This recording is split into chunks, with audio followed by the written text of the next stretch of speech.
Vote on account আর interim budget দুটোই কি সেম? না, একদমই না। ভোট অন অ্যাকাউন্ট ভারতীয় সংবিধানের আর্টিকেল 116 মধ্যে মেনশন রয়েছে। এটি এক ধরনের পার্লিয়ামেন্টারি পারমিশন অফ গ্রান্ট। এটাতে পার্লামেন্ট অনুমোদন করে।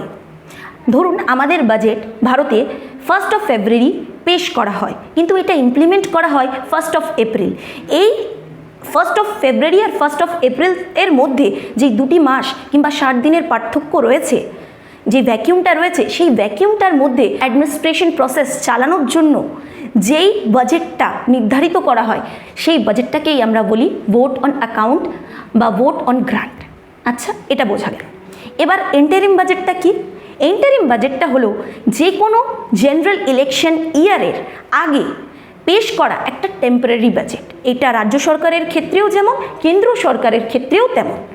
জেনারেল ইলেকশনের আগে যেই বাজেটটি টেম্পোরারি টাইম পিরিয়ডের জন্য পাশ করা হয়, সেটাকে আমরা বলি এন্টারিম বাজেট। তাহলে এক কথায় আমরা এটা বলতে পারি যে এন্টারিম বাজেট এক ধরনের শর্ট পিরিয়ড অফ টাইম বা টেম্পোরারি টাইমের বাজেট। কিন্তু অন্যদিকে ভোট অন অ্যাকাউন্ট হলো এক ধরনের পারমিশন কিংবা অনুমোদন, যেটা কিনা পার্লামেন্ট গ্রান্ট করে অল্প সময়ের খরচ বহন করার জন্য।